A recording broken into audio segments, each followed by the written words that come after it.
परमात्मा को पाना बहुत आसान है, सतलोक में जाना बहुत आसान है, लेकिन काल भगवान ने जो हमारे ऊपर ये अननेसेसरी बोझ लाद रखा है, जैसे 56 प्रकार की पूजाएं, नाना प्रकार की रीति रिवाजें जिनका कोई औचित्य नहीं, हम बेमतलब अपना समय व्यर्थ करते थे। जैसे होली मनाते हैं, दिवाली मनाते हैं, अब इसमें के फंड शुरू कर दिया, बम भटकावेंगे, कितना प्रदूषण हो जाता है। किसी की आंख में डाला कि आंख फूट गई, किसी के कपड़े जल गए, किसी के खेतों में पूड़ियाँ जल गई, किसी का घर में आग लग गई, और प्रदूषण निरा, और सारी रात बड़ा बड़ कोई मरीज है, बीमार है, उसने वो परेशानी रहे। ये कोई खुशी का तरीका है?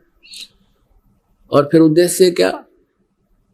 बोला इस दिन भगवान श्री राम सीता ने लेकर आया था, दिवाली वाले दिन वापस आया था, और वह गई भी तो थी कड्डी उसने 2 साल पाछे, फिर वो क्यों ना मनाया जिस दिन वह माँ दुखी रही, सारी उम्र तंग पाई। इस एक दिन के दिवाली वाले दिन ने के दे दिया सीता जी को, आजीवन भटकती रही, एक जंगल में टाइम पास किया, 2 बच्चों को लेकर के रहती थी। तो ये काल ने हमें ऐसा बना रखा है कि हम या तो भक्ति करें, नहीं करें तो ड्रामा सा करें, बस फिर इनको डाल दे इसमें 84 लाख योनियों। तो पुण्यात्माओं, परमात्मा कहते मेरे हंसा भाई, हंस रूप था जब तू आया, अपना स्वरूप भूल में भूलाता ते जीव कहाया। उस समय तू आया तो बहुत धनी था, अब तू निर्धन हो गया, अब तूने फिर से धनी बनना है, तभी तुम सतलोक जा सकता हो। जितनी कमाई लेकर आया था पुनों की, राम नाम की भक्ति, उतनी ही तो सैचुरेट हो जाएगा, भक्ति के धन से परिपूर्ण हो जाएगा जब वापस जाएगा। और उसके लिए कितना आसान, एक श्वास की कीमत बता दी, होय होय। तो पुण्यात्मा अब कितनी पूंजी लेकर आए थे, हिसाब ला लेना। और ये सिमरन आजीवन करते रहोगे, जब तुम भक्त सतलोक जाने योग्य होगे तो हम कितने धनी थे, अब हमने किस प्रकार उतना ही धनी बनना है। जैसे गीता जी अध्याय नंबर 8 के श्लोक नंबर 1 में गीता ज्ञानदाता से अर्जुन ने पूछा कि आपने जो 7वें अध्याय के 29वें श्लोक में जिस तत्परम के बारे में जानकारी दी है कि उस तत्परम को और सारे अध्यात्म ज्ञान को और सभी कर्मों को जो जानता है वो केवल जरा और मरण से छूटने का ही प्रयत्न करता है। वो फिर संसार की किसी वस्तु की डिमांड नहीं करता, वो तो यहाँ से जन्म और मृत्यु और बुढ़ापे से डर के सतलोक जाना चाहता है। 8वें अध्याय के प्रथम मंत्र में अर्जुन ने पूछा कि फिर किम तत्परम, वो तत्परम क्या है। 8वें अध्याय के 3रे श्लोक में गीता ज्ञानदाता ने कहा कि वो परम अक्षर ब्रह्म है। अब 8वें अध्याय के 13वें श्लोक में अपनी भक्ति विधि बताई है कि मेरी यदि भक्ति करेगा तो ओम इति एकाक्षरम ब्रह्म व्यवहारण माम अनुसमरण ये प्रियाति तदंदेहम सयाति प्रमाम गति। मेरी साधना मुझ ब्रह्म का एक ओम अक्षर है, नथिंग एल्स, ओम मंत्र है, बस एक ओम मंत्र, और इसका अंतिम सांस तक सिमरन करना है, जब तक शरीर छूटे तब तक करना है। और परमात्मा भी कहते हैं राम नाम रटते रहो। कबीर परमेश्वर जी भी यही कह रहे हैं कि यही विधि है, यही विधान है, चाहे ब्रह्म की भक्ति करो चाहे परम अक्षर ब्रह्म की करो, विधान एक जैसा ही है। अब जैसे खिलाड़ी बच्चा है, चाहे जिला स्तर पर खेल है, नियम वही होंगे, चाहे वो राज्य स्तर पर खेलता है तो नियम वही रहेंगे। ये जो हठ योग, घर त्याग कर जंगल में बैठ जाना, खड़ा होकर तप करना, उल्टा पैर करके करना, ऊपर न पैर नीचे न सिर, या कहीं झरनों में बैठ जाना और धोने लगा कर तप करना, ये बकवाद थी सारी। परमात्मा कहते नाम उठत नाम बैठत नाम सोवत जागबे, नाम खाते नाम पीते नाम सेती लागबे। यजुर्वेद अध्याय नंबर 40 के मंत्र 15 में स्पष्ट किया है कि वायु अनिलम अथ इदम अमृतम भस्मांतम शरीरम, ओम कर्तु समर कल्बे समर कर्तुम समर। के ओम नाम का जाप काम करते करते सेवन करो।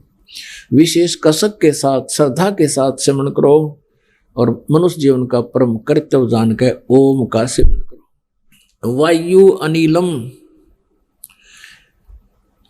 यानी आपका जो प्राण है, जीव है, ये इतनी अमरता प्राप्त कर लेगा जो ओम नाम से होती है, और इसका बसमांतम शरीरम, शरीर अंत होने तक इसका सिमरण करना है।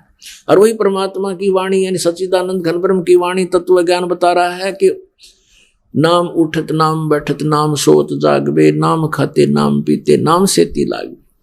फिर बताते हैं कि राम नाम रटते रहो। कौन सा नाम? ये 3 मंत्र का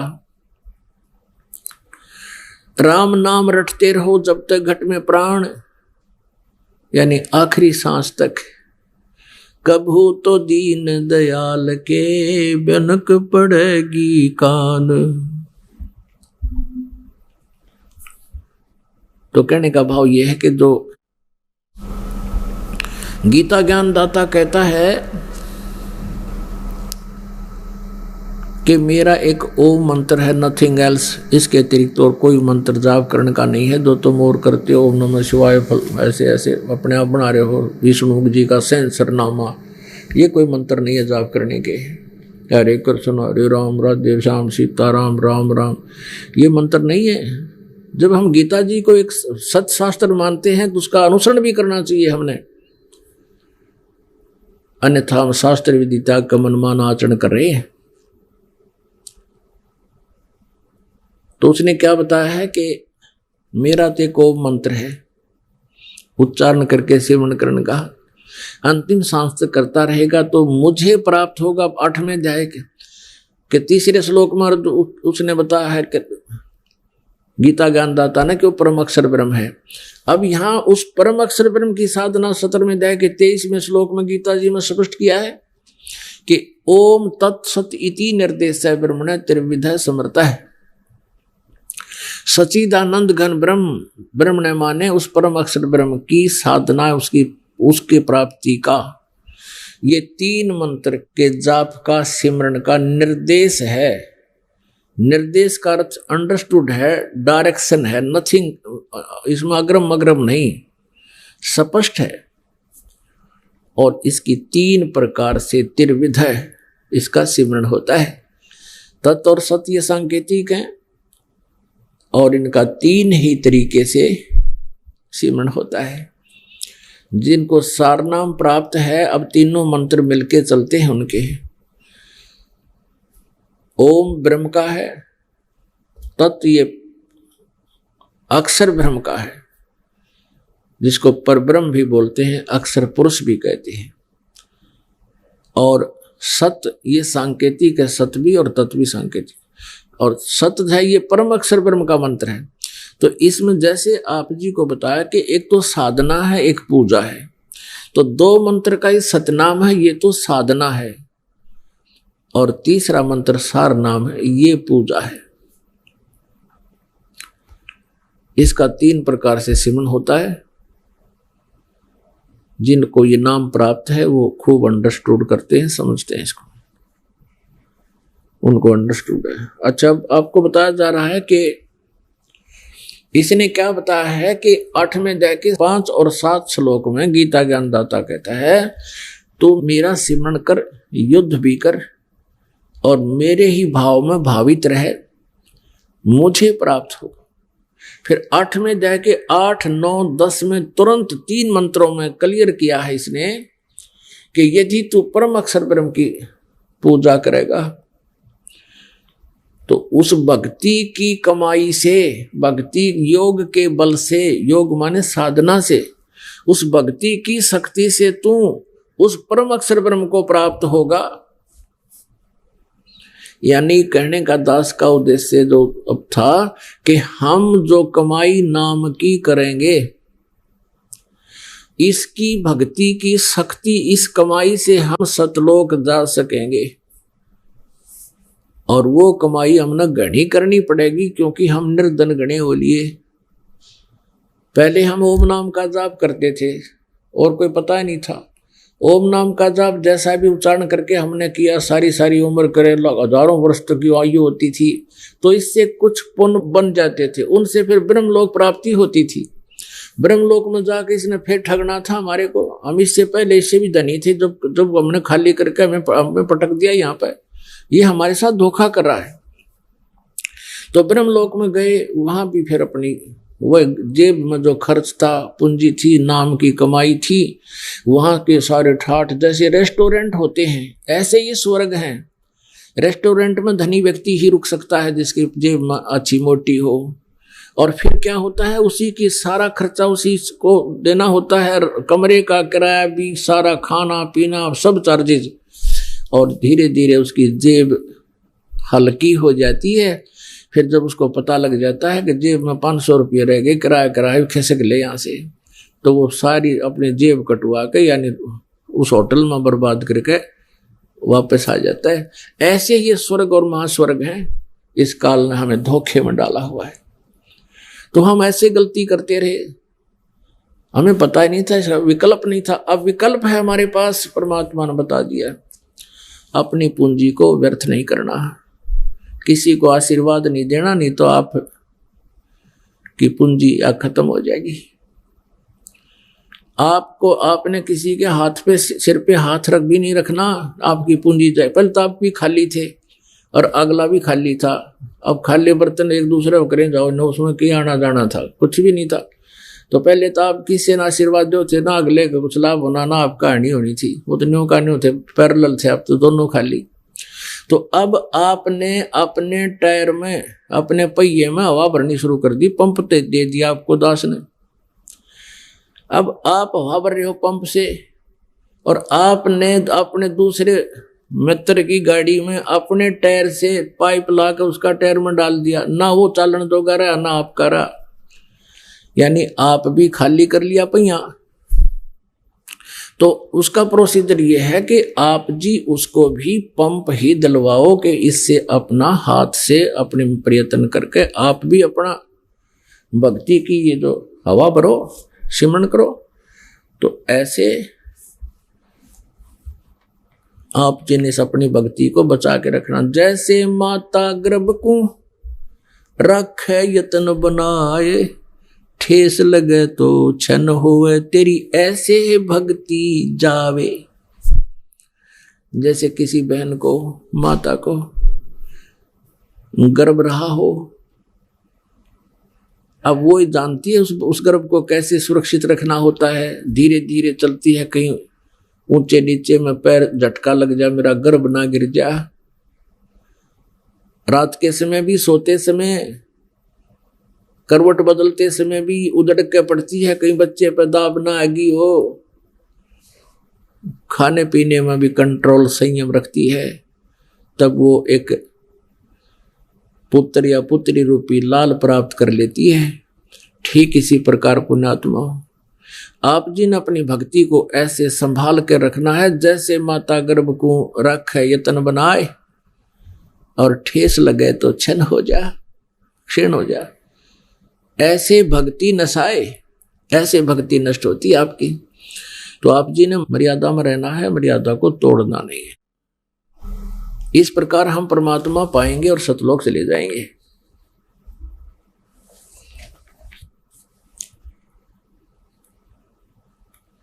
और जैसी हम भक्ति करते रहेंगे उतना ही हमें लाभ मिलता रहेगा। अब परमात्मा ने एक हमें ज्ञान दिया है, यदि हम गलत कार्य करेंगे उसका फल हमारा गलत होगा, परिणाम बहुत भयंकर होंगे। और यदि हम परमात्मा की भक्ति करेंगे तो हमें बहुत लाभ होगा, परमात्मा का प्रोटेक्शन मिलेगा। क्या बताते हैं, मन तू पावेगा अपना किया रे, भोगेगा अपना किया रे। मन तू पावेगा अपना किया रे, भोगेगा अपना किया रे। अब यहां का विधान है प्रभु का कि जैसे तू कर्म करेगा वैसा ही फल मिलेगा। तो हम कर्म ही क्यों ना चेंज कर ले, हम उन कर्मों में ही परिवर्तन करेंगे। जैसे हम शराब पीते हैं, मांस खाते हैं या तम्बाकू प्रयोग करते हैं, तो उसका परिणाम हमने भोगना पड़ेगा, वो सितम जुल्म हमने भोगने पड़ेंगे। तो हम अपने कर्मों में ही परिवर्तन करें और फिर सत प्रयत्न करें, फिर देखे। तो क्या बताते, मन तू पावेगा अपना किया रे, भोगेगा अपना किया रे, मन तू पावेगा अपना किया रे, भोगेगा अपना किया रे।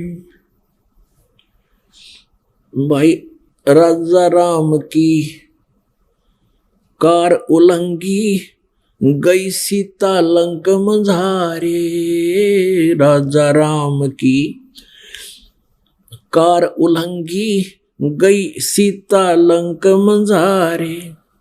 सेतु बंधा जब से ना उतरी, वो चढ़ गए पद्म 18। मन तो पावेगा अपना किया रे, भोगेगा अपना किया रे। मन तो पावेगा अपना किया रे, भोगेगा अपना किया रे। लंका तोड़ी बिलंकार तोड़ी, वो महारावण से मारे। लंका तोड़ी बिलंकार तोड़ी, महारावण से मारे। 10 मस्तक रावण के काटे, विभीषण को राज दिया रे। मन तू पावेगा अपना किया रे, भोगेगा अपना किया रे। मन तू पावेगा अपना किया रे, भोगेगा अपना किया रे। प्रहलाद पैज परवान करी है, धर नर सिंह अवतारे। प्रहलाद पैज परवान करी है, धर नर सिंह अवतारे। दीन दयाल दया कर उतरे, एरना कुश उदर विदारे। मन तू पावेगा अपना किया रे, भोगेगा अपना किया रे। मन तू पावेगा अपना किया रे, भोगेगा अपना किया रे। हा हा हु बंदे होते वो तौलत हैं बलबारे। हा हा हु बंदे होते तौलत हैं बलबारे। गज और गरहा बने भवसागर, 10 सेंस अधिकारे। मन तू पावेगा अपना किया रे, भोगेगा अपना किया रे। भाई श्वास घटो बलहीन भयो, तब जद खेच लियो मझधारे। श्वास घटो बलहीन भयो, जद खेच लियो मझधारे। अर्ध नाम रसना से टेरा, वो सुमरत है निरंकारे। मन तू पावेगा अपना किया रे, भोगेगा अपना किया रे। मन तू पावेगा अपना किया रे, भोगेगा अपना किया रे। नारद मुनि त्रिकाली योगी, जिन मन गर्भ किया रे। नारद मुनि त्रिकाली योगी, जिन मन गर्भ किया रे। पल में पूत बहतर जाए, ये रोवत केस उपाड़े। मन तू पावेगा अपना किया रे, भोगेगा अपना किया रे। मन तू पावेगा अपना किया रे, भोगेगा अपना किया रे। कृष्ण गुरु दुर्वासा होते 56 कोट सिंगारे। कृष्ण गुरु दुर्वासा होते 56 कोट सिंगारे। अम्बरीश के चले अपूठे वो दुर्वासा से हारे। मन तू पावेगा अपना किया रे, भोगेगा अपना किया रे। मन तू पावेगा अपना किया रे, भोगेगा अपना किया रे। भाई दुर्योधन और दुशासन को द्रौपदी चीर उतारे। दुर्योधन और दुशासन को द्रौपदी चीर उतारे। अंधे को पीन गई थी वो बढ़ गए अंत अपारे। मन तू पावेगा अपना किया रे, भोगेगा अपना किया रे। मन तू पावेगा अपना किया रे, भोगेगा अपना किया रे। भाई भीष्म पिता और द्रोणाचार्य ये कर्ण से बाणों मारे। भीष्म पिता और द्रोणाचार्य ये कर्ण से बाणों मारे। महाभारत में टटीरी के रखे वहां घंटा टूट पड़ा रे। मन तू पावेगा अपना किया रे, भोगेगा अपना किया रे। मन तू पावेगा अपना किया रे, भोगेगा अपना किया रे। भाई 33 कोट यज्ञ में आए वो शेष 88 सारे। 33 करोड़ जग में आए वो शेष 88 सारे। 12 कोट वेद के वक्ता वहां सुपच का शंख बजा रे। मन तू पावेगा अपना किया रे, भोगेगा अपना किया रे। मन तू पावेगा अपना किया रे, भोगेगा अपना किया रे। चमरा कनक जनेऊ काढ़े व विपर पंडित सब हारे। चमरा कनक जनेऊ काढ़े विपर पंडित सब हारे। जुल्हे के घर बालद आई वो केसों से बन जा रे। मन तू पावेगा अपना किया रे, भोगेगा अपना किया रे। मन तू पावेगा अपना किया रे, भोगेगा अपना किया रे। मीराबाई को मारन लागे जहर का प्याला प्यारे। मीराबाई को मारन लागे जहर का प्याला प्यारे। पीवत ही अमृत हो लग्या वो हो गया सर्द ही यारे। मन तू पावेगा अपना किया रे, भोगेगा अपना किया रे। मन तू पावेगा अपना किया रे। भाई कंस के सी चानोर खपावन वो जीतन मल अखाड़े। कंस के सी चानोर खपावन जीतन मल अखाड़े। कृष्ण को तो जस दिया है ये कबीर न कारज सारे। मन तू पावेगा अपना किया रे, भोगेगा अपना किया रे। मन तू पावेगा अपना किया रे, भोगेगा अपना किया रे। भाई शंखों कृष्ण करे खवासी धन तू सिरजन हारे। ये शंखों कृष्ण करे गुलामी धन तू सिरजन हारे।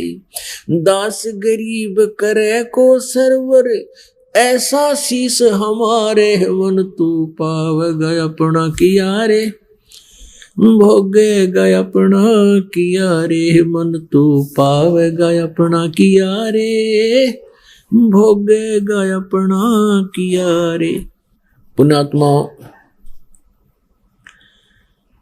परमात्मा जैसे अभी आपको दास ने बताया कि जिस कार्य को आप स्वयं अपने अपने आप कर रहे थे और सभी अपने बच्चों को सुखी देखना चाहता है और हर तरह से उनका बचाव की याचना भी करता है भगवानों से। जब तक हमें कोई प्रोटेक्शन नहीं मिलेगा तो हम यहाँ सुरक्षित नहीं हैं, हमारा जीने का कोई भी औचित्य नहीं है। ठीक है, ये धूल में लठ कितने दिन लग गया रहे, ये तुक्का कितने दिन लगा रहे, कोई आपत्ति ना आवे घर पे, और जिस दिन आवेगी उस दिन आपके पास प्रोटेक्शन कोई नहीं। जैसे ये बसंत ऋतु होती है और ग्रीष्म ऋतु होती है, तो जिनकी बसंत ऋतु चल रही है यानी जिसके पुण्यों का दौर चल रहा है, उनके पुण्य अच्छे हैं, पुण्यों का जब तक उन प्रभाव है तो उन पर आपत्ति नहीं आवेगी। तो जिस कारण से वे कोई प्रोटेक्शन नहीं करते, जैसे किसी व्यक्ति ने न तो सर्दी की व्यवस्था कर रखी, को सर्दी के कपड़े रजाई बनवा रखी, और ना कोई गर्मी से बचने के लिए, ओलों से वर्षा से बचने के लिए कोई छान झोंपड़ी, कोई कुटिया मकान बना रखा हो, और वो बाहर आराम से रह रहा है किसी वृक्ष के नीचे या कहीं पर भी वैसे, तो ये सोच रहा हो कि मुझे कभी कोई आपत्ति नहीं आवेगी। जब तक वो बसंत ऋतु है तब तक उसने कोई आवश्यकता नहीं सर्दी के कपड़े की, और जब आवेगी कड़ाके की सर्दी उसकी गांठ बांध देगा सर्दी, और नमूनिया होगा और ब्रैनमटी होगा, मरेगा। तो ऐसे ही जब तक हमारे जिन पुण्य हैं तब तक तो हम परवाह नहीं करते कि हमने रजाई की भी आवश्यकता है, हमें चाहिए कोई प्रोटेक्शन। और जब ये सर्दी आवेगी, कर्मों की सर्दी जब आवेगी, जिन पर ये पाप कर्मों का दौर शुरू होगा, फिर उसको पता चलेगा प्रोटेक्शन ना करने वाला फिर नमूनिया होकर मरेगा। तो ऐसे ही जब तक हम सत साधना नहीं करते, पूर्ण परमात्मा की भक्ति नहीं करते, तो हमारे ना परिवार का प्रोटेक्शन ना अपना प्रोटेक्शन। और जब हम इस पर कबीर परमेश्वर की सत साधना करेंगे, पूर्ण संत से लेकर के सच्चे मन से मर्यादा में रहते हुए भक्ति करेंगे, तो आपको सुरक्षा कवच मिल गया। फिर आपका जीने का उद्देश्य ही कुछ भिन्न होगा। अपने आत्माओं, अब आपको जो ये कुछ उदाहरण दिए हैं शब्द के माध्यम से परमात्मा ने, उनमें यही बताने की चेष्टा की है कि जब तक आप जी अपने स्तर पर प्रयत्न करते हो वो सीमित है, और फिर भी जब एक व्यक्ति स्वयं अपने प्रयत्न से हार लेता है, थक लेता है, फिर वो परमात्मा की ही खोज करता है। उसको मालूम होता है कि भगवान हमें सुख देता है। जैसे एक हा हा हु नाम के दो तपस्वी थे। अब ये क्या करते थे, अब तप से क्या होता है, राज्य प्राप्त होता है और कुछ सिद्धियां आ जाती हैं। हा हा हु में इस बात पर बात ठन गई। हा हा कहता है मेरा तप ज्यादा है, मेरे पास शक्ति ज्यादा है। हु कहता है कि नहीं, मेरा तप ज्यादा है, मेरी शक्ति ज्यादा है। अपने बल का कौन शक्तिशाली है, किसकी तपस्या की शक्ति ज्यादा है, निर्णय कराने के लिए ये इंद्र के पास गए, ब्रह्मा के पास गए। ब्रह्मा जी ने कहा भाई, अब ब्रह्मा जी ने सोचा ये तपस्वी आदमी, ये तो सर्प हैं, जब एक को नो कह दिया इसका तप ज्यादा है तो दूसरा डंक मारेगा, शराब दे देगा तेरे को, क्यों पंगे में पा दिया। उनसे कह दिया भाई देखो, मैं तो अपना ये जो बहुत सा कार्य मेरे जिम्मे है इसमें व्यस्त रहता हूं, और ना मैंने ऐसा कोई ज्ञान है, आप इंद्र के पास जाओ, इंद्र तप से ही बनता है। अब इंद्र के पास गए दोनों, इंद्र से यही प्रार्थना की कि हम बताओ हमारे में कौन सा का तप ज्यादा है। इंद्र कही हुआ बात याद आ गई, जय मैंने एक को कह दिया दूसरा फिर देगा श्राप, ये तो त्यार खड़े हैं फन फनाए। उसने भी कह दिया आप भगवान विष्णु के पास जाओ, भगवान विष्णु ही कुछ समाधान बता सकते हैं, मुझे इतना ज्ञान नहीं। अब विष्णु जी के पास गए, यही प्रश्न रखा, यह बात विष्णु जी के मन में आई।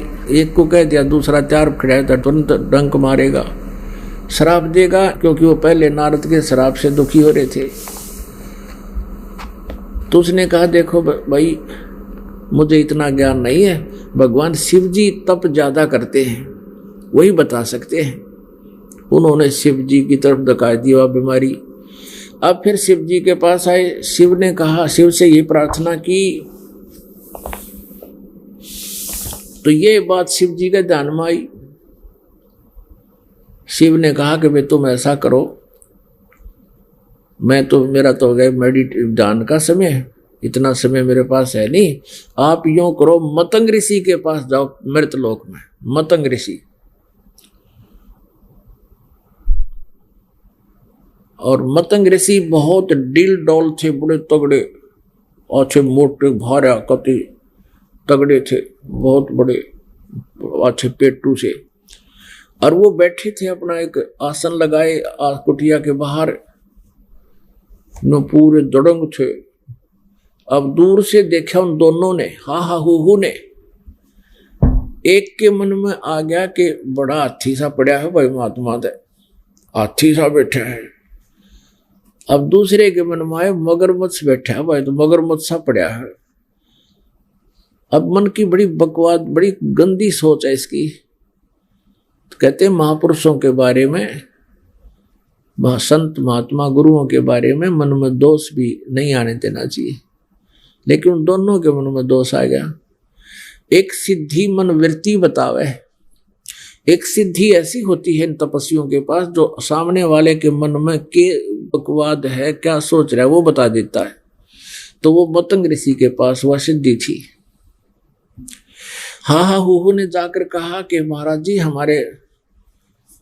हमारा फैसला करो, मैं कहता हूं मेरी तपस्या ज्यादा है, यूं कहता है मेरी। मतंग ऋषि ने कहा कि तुम फैसला तो कर ले भाई, और स्वयं करो अपना फैसला। तो तूने क्या सोचा था मेरे बारे में, बड़ा हाथी सा पड़ा है, जा तू हाथी का जन्म ले। और तूने क्या कहा था, मगरमच्छ जैसा है, जा तू मगरमच्छ बन जा। अब उन दोनों का शरीर उड़े छूट गया, दोनों मर गए। एक हाथी बन गया के जन्म लिया, एक ने मगरमच्छ का जन्म हो गया।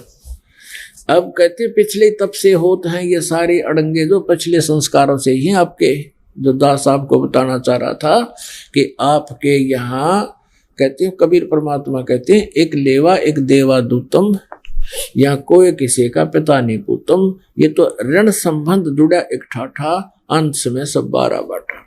कहने का भाव ये नहीं है कि माता पिता और ये कोई हमारे नाते इनको भूल जाओ, इनको छोड़ दो, ये नहीं कहने का भाव ये है। इस गहराई को समझाना चाहते हैं परमात्मा कि आज ठीक है आप पुत्र हो, आपका पिता है, माता है, भाई बहन, पत्नी है, बच्चे हैं, आपकी अब मृत्यु हो जावे, मृत्यु होकर आपका जन्म मनमाना नाइजीरिया में हो जा, उड़ा खाओ कच्चा मांस और बोलो बिरा निके एंड बेंड बोलनी ना वह भाषा है।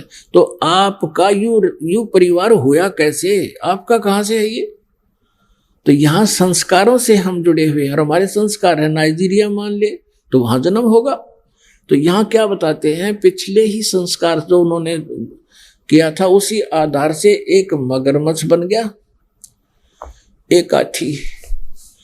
अब जब वो दोनों युवा हो लिए उनके, वो आया फिर अपना तपस्या आजमाने का समय, हाथी पानी पीने गया था दरिया पे, मगरमच्छ ने हाथी का पैर पकड़ लिया। मगरमच्छ दरिया में खींचे, हाथी उसने आधा सारा बाहर खींच लिया।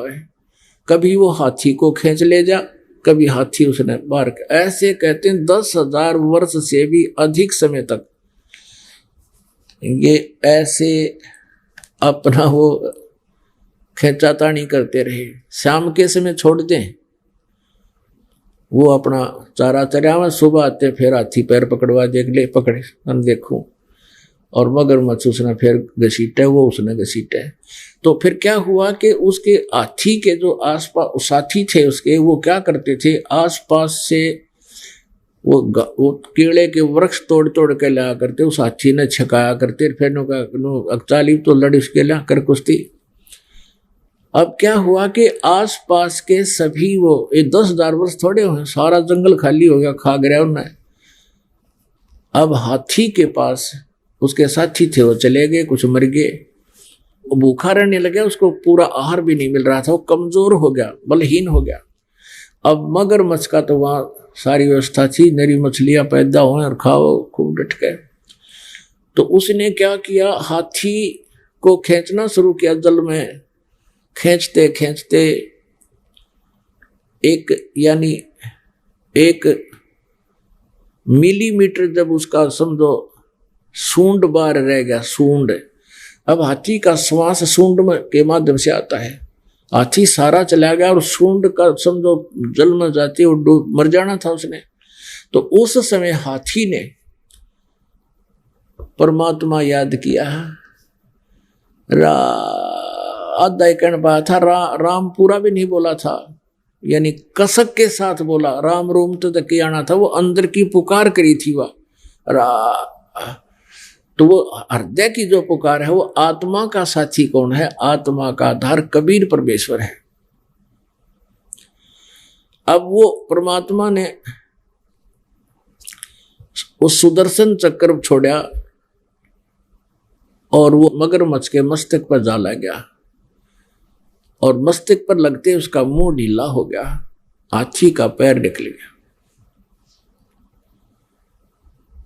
अब परमात्मा कहते हैं सौ छल सिद्धर मैं करूं, क्योंकि यहां ब्रह्मा विष्णु महेश जी की महिमा बहुत अधिक है, और इसलिए परमात्मा चाहते थे कि इनमें आस्था बनी रहे, ये किससे न भी जाप करें, लेकिन इनको मिल रहा है प्रारब्ध ही, और दे रहा है वो पूर्ण परमात्मा कबीर ही, परम अक्षर ब्रह्म ही। जैसे गीता जी अध्याय नंबर 15 के श्लोक नंबर 16 और 17 में 3 प्रभु बताए हैं, 3 पुरुष। एक सर पुरुष ये 21 ब्रह्मांड का स्वामी ब्रह्म है, इसको सर ब्रह्म भी कहते हैं, और एक अक्षर पुरुष है, ये 7 संग ब्रह्मांड का स्वामी है, और तीसरा ये परम अक्षर ब्रह्म है, परम अक्षर पुरुष है। गीता जी अध्याय नंबर 15 के श्लोक नंबर 16 में कहा कि ये सर पुरुष और अक्षर पुरुष तथा इनके अंतर्गत जितने भी प्राणी हैं सभी नाशवान हैं, जीवात्मा किसी की नहीं मरती। फिर 17वें श्लोक में कहा 15वें अध्याय के गीता जी में कि उत्तम पुरुष है तू अन्य परमात्मा इति उदाहरत, ये लोक तरम आविश्य विवर्ती अवैश्वर है, कि उत्तम पुरुष श्रेष्ठ प्रभु तो इन दोनों से कोई अन्य है, जो सरपुरुष और अक्षर पुरुष है वो परम अक्षर ब्रह्म है, और वही परमात्मा कहलाता है, और वही तीनों लोकों में प्रवेश करके सबका धारण पोषण करता है, यानी सबको कर्माधार से भी वही दे रहा है।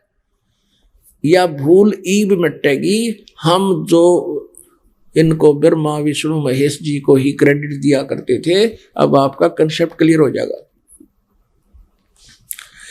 तो ये परमात्मा ये चाहते थे कि कलयुग तक जो ये पीक टाइम भक्ति का आना था ये अब चल रहा है, इस तक ये भक्ति की आस्था, परमात्मा की सचिथि, परमात्मा की महिमा इन भक्तों के श्रद्धालुओं के हृदय में जची रहे, ताकि ये भगवान को ढूंढते रहे। और फिर इस समय के लिए परमात्मा ये सब कार्य करते हुए आ रहे थे, वो महिमा के भूखे नहीं है। तो जो विष्णु जी का पुजारी था उसको विष्णु रूप में दर्शन दे दिए, और आके कहा चल भाई हाथी छोड़ शरीर, तेरे को स्वर्ग ले भेज देता हूं। तो उसने, मगरमच्छ ने कहा प्रभु हम लड़ाई तो दोनों ही कर रहे थे, या तो 148-149 दोनों आप लाग रही थी, आप इसको मोक्ष क्यों कर रहे हो और मुझे क्यों नहीं कर रहे, मुझे स्वर्ग क्यों नहीं भेज रहे। तो भगवान ने परीक्षार्थ कहा भी इसने तो याद किया, भगवान ने बोला जी यू याद करे था, और मेरी भी आस्था उस समय भगवान में थी, जैसे जब इसने कसक के साथ भगवान याद किया, पर मैं अभिमानवश छोड़ नहीं पा रहा था, आपकी याद मुझे भी इतनी आ रही थी। कहने का भाव ये है कि जो कसक के साथ जो ज्ञान सुनाता है और उतने ही लगन के साथ श्रोता सुनता है, दोनों को बराबर लाभ होता है। तब भगवान ने कहा ठीक है भाई, चल दोनों तुम्हें स्वर्ग भेज देता हूं, लेकिन ये पंगा फिर मत पाइयो, अभिमान मत करया करो। जिसकी जितनी भक्ति अपना प्रयोग कर, तुमने के पहलवान पकड़ना था यहाँ पे, अंडे के धक्के खांदे के दुरुक्ति करवा ली तुमने। तो कहने का भाव ये है पुण्यात्माओं, दास जो आपको बताना चाह रहा था वहीं घुमा कर लाया है कि जैसे इन पहला तो अपना अंगा जमाया, मैं शक्तिशाली मनु खींच ले जाऊंगा और वो नु को इसने डबो का मार दूंगा। आखिर में इन्होंने भी मालिक को याद किया और जब इनका फैसला हुआ तो आपको दास यही संदेश देना चाहता है कि जो तुम स्वयं अपने प्रयत्न से धनी बनना चाहते हो कभी नहीं बन सकते, और ये संस्कारों का फैसला भी नहीं हो सकता। आप परमात्मा को याद करो, 92 टिकरुआ के उस वक्त याद करने पड़ेंगे, पहले क्यों ना कर ले। तो इस प्रकार आप भक्ति करो, आपका मोक्ष होगा। बोलो सतगुरुदेव की।